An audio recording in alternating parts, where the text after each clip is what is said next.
and last name and spelling, please? My name is Celeste Porras, Celeste, Porras. And tell us a little bit about the job that you do. I am the offsite adoptions coordinator. Basically, that means that we take animals here from the shelter to events outside of the shelter, like the pet stores, so Petco, PetSmart, and PetSmart. And we get the dogs adopted from there, and it's a process pretty much similar to here, just outside, so we can reach more people in the community. And what is the purpose of that? The purpose is so we can have more of an outreach for people who might not be able to come all the way over here to the Northeast. So we go to Bassett, we go to the fountains, and we're in a lot closer proximity to people who are from that side of town and who might not really know about the Humane Society as well. So they have the opportunity to see who we are and to adopt from us at that point. And what locations did you say, guys? We are at PetSmart, both at the fountains and at Remcon Circle. 3 PetSbarns, Pet Barn Artcraft, PetSbarn Lee Trevino, and PetSbarn Sunland Park. And then we also go to Petco Bassett Center, Petco North Hills, and Petco Zaragoza. That's a lot. Yeah. And then of course special events that we do as well. Like we're gonna be doing Shamali Ford GMC. Shamali Buick GMC.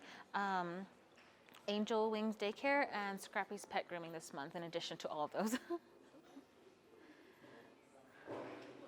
So you're the volunteer coordinator, right? No, Ryan is a volunteer coordinator. I just deal a lot with volunteers, and I know she wanted me to mention that. Tell us a little bit about why the volunteers are important. Okay, so the offsite program runs primarily off of volunteers. I'm the only employee in that program, so I dictate what offsites we're doing and then how they're run. And the volunteers are really important to us because they're the backbone of that program.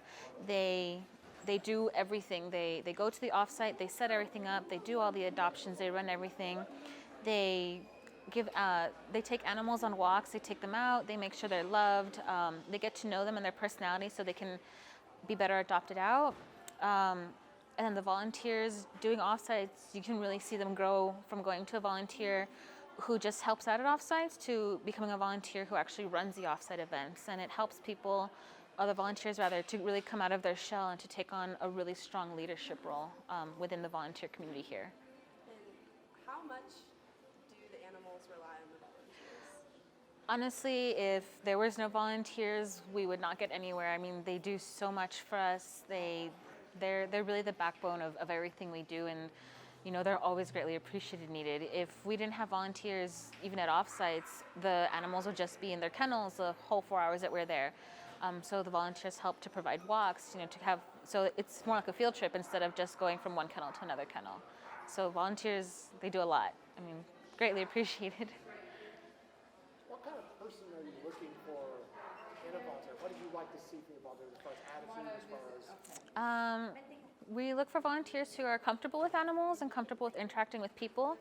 And for the leadership roles, for the offsite volunteer site leads, we're looking for people who have good leadership roles, who are willing to learn how to work with people, and who are willing to learn how to take on a role as like a customer service representative. Do you see the volunteers mature as they go through this process? How do you see them change as they go through it? Oh, absolutely. They mature so much. They can go from a volunteer who goes to the offsites and just walks the dogs, stays there for a couple hours, and then goes home, to someone who's there at almost all the offsites I have every single weekend, to someone who's now in charge of actually leading the offsites and you know, dictating to the other volunteers there what to do, and actually processing the adoptions and getting to know the animals on a more personal level and really knowing how to sell an animal to make sure it's adoptable and get it adopted out. Obviously, we want people to come here and adopt. We want people to donate and give money.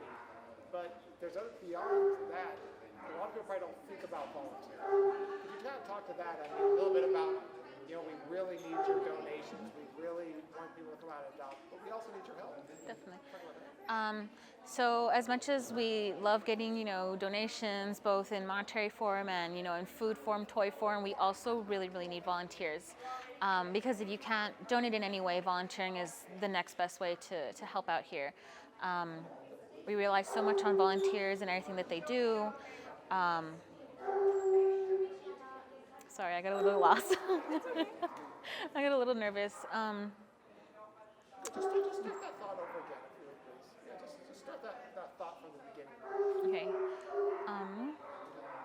So as much as we like people who are able to, hold on, sorry, okay. I'm I nervous. get nervous too. Okay, so as much as we, sorry, go ahead.